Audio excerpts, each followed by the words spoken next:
Shvoa Daf Yud. Premier sujet du Daf, c'est la vie de Rabbi Shimon. Donc d'après Rabbi Shimon, la kapara de Rosh Chodesh, elle est, la saïr de Rosh Chodesh, il vient de Mechaper, un taor qui a mangé du korban tamé. Ça c'est la kapara de Rosh Chodesh. La kapara de Regalim, elle vient, le saïr de Regalim, il vient pour être Mechaper, celui qui a mangé sans savoir. Un tamé qui a mangé du korban sans savoir qu'il était tamé. Et la Gemara dit d'où est-ce qu'on sait ça, que les Regalim, ils viennent Mechaper le tamé qui ne savait pas qu'il était tamé, qui a mangé du korban ou qui est rentré au Mikdash. On apprend d'un Ekesh entre les Regalim et Rosh Chodesh. Donc de même que Rosh Chodesh il est Mechaper sur la Touma de Mikdash et des Kodashim, de la même manière les Regalim aussi. Or, la même kapara, on ne peut pas donner aux Regalim parce qu'il y a un miout qui dit que seul Rosh Chodesh est Mechaper sa kapara et pas les Regalim.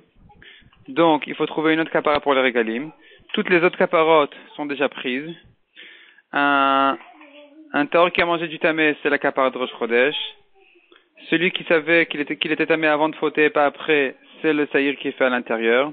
Celui qui savait après fauter et pas avant, c'est le saïr qui est fait dans la Zara. Celui qui savait et avant et après, il y a le korban de la Viored. Il ne reste plus que celui qui ne savait ni avant ni après sa faute. Deuxième sujet du Daf, c'est la vie de Rabbi Meir. Rabbi Meir n'est pas d'accord avec Rabbi Shimon. Rabbi Meir pense que tous les séirim qui sont faits dans la Zara, donc aussi bien du Yom Kippour de Rosh Chodesh que de Regalim, ils sont égaux, ils ont la même kapara, ils sont mechaper sur les trois choses et sur un taor qui a mangé du tamé, qui est la kapara d'après Rabbi Shimon de Rosh Chodesh, et sur celui qui a pris connaissance de sa touma après sa faute, qui était d'après Rabbi Shimon, la kapara de Yom Kippour, et celui qui n'a pas pris connaissance de sa faute ni avant ni après, qui d'après Rabbi Shimon était la kapara des Regalim, et bien d'après Rabbi Meir, tous les seirim sont valables pour être mechaper les trois fautes. Et d'où Rabbi Meir l'apprend? Il apprend dans un cas spécial, donc non pas du Vav, parce que dans Shavuot et Yom Kippour il manque ce Vav, mais d'un autre Ekesh où la Torah dit Bemoadechem, donc tous les Moadim, ils sont en Ekesh, ils se ressemblent, et donc ils ont tous la même kapara. Par contre, la Gemara précise, la kapara du Saïr Apnimi, Saïr qui est fait dans le Kodesh HaKodashim, qui vient donc pour être mechaper celui qui a pris connaissance de sa faute, de sa touma avant la faute, mais pas après. C'est une kapara spéciale pour le Saïr qui est fait à l'intérieur. Ce saïr qui est fait à l'intérieur n'est pas mechaper sur les autres fautes que sont mechaprim les saïrim qui sont faits à l'extérieur. Donc à savoir un taor qui a mangé du tamé, ou celui qui ne savait ni avant ni après sa faute, ou bien celui qui savait après et pas avant.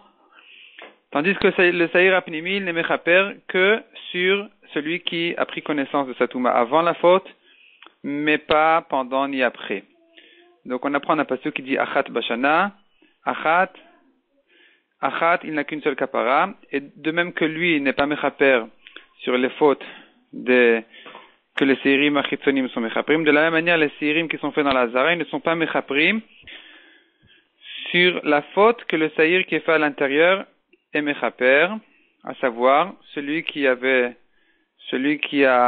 connaissait sa touma avant et pas après. Donc je répète, celui qui a fait à l'intérieur, il n'est mechaper que celui qui connaissait sa touma avant, et ceux qui sont faits à l'extérieur, ils sont mechaprim sur les trois fautes qu'on a vues, mais pas sur la faute de celui qui connaissait sa touma avant de fauter, et pas après sa faute.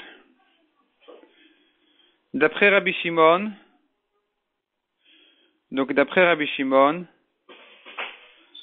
le korban de Rosh Chodesh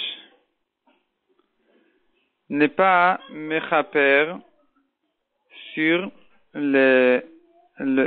les fautes que le korban des Regalim est mechaper.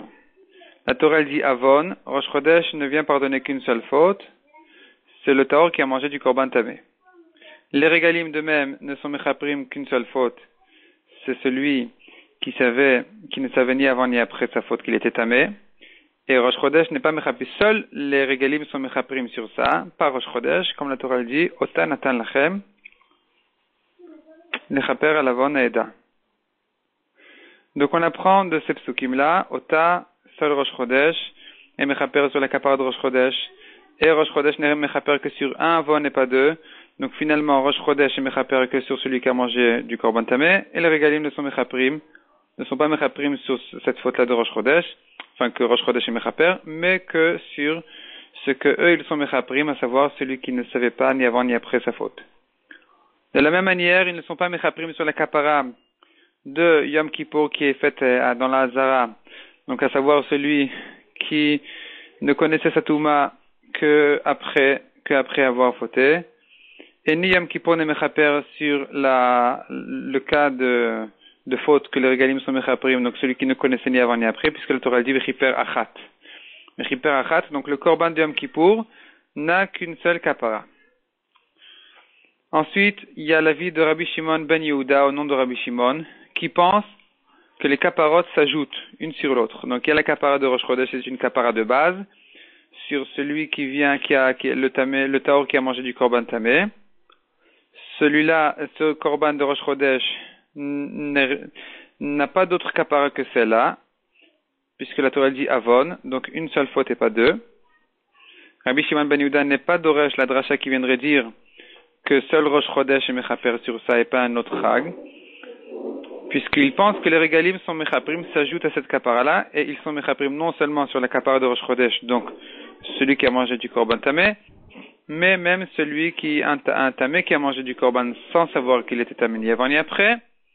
Ces Regalim, ils sont Mechaprim sur ces deux choses-là, mais ils ne sont pas Mechaprim sur la kapara de Yom Kippour, à savoir celui qui ne connaissait sa faute qu'après avoir fauté, puisque la Torah dit, la kapara de Kippour, elle n'est faite qu'une fois dans l'année. Tandis que la kapara de Yom Kippour, elle s'ajoute, elle peut s'ajouter sur la kapara de Regalim. Yom Kippour est sur la faute de Rosh Chodesh, donc celui qui mange un Korban Tameh, et sur les Regalim qui ne savaient pas donc qu'il était Tameh ni avant ni après avoir mangé du Korban. Et au-delà de ça, Yom Kippour ajoute encore une kapara, comme on l'a vu, celui qui connaissait sa Touma après avoir mangé et pas avant. Et il peut s'ajouter, puisque seul le Saïr Apnimi, la Torah dit qu'il n'a qu'une seule kapara, tandis que le Saïr qui est fait à l'extérieur, il peut avoir plusieurs kaparotes. Troisième et dernier sujet du Daf. Arrive Rosh Chodesh Nissan. Et on a des agneaux qui ont été réservés pour le Korban Tamid. Or, Rosh Chodesh Nissan, il faut amener des korbanot de la nouvelle Trouma, de la Trouma Talishka, donc les pièces de Machatit HaShekel qui ont été prélevées de la nouvelle année. Donc, que faire avec les korbanot, les agneaux qui restent, les moutons qui restent de l'année précédente.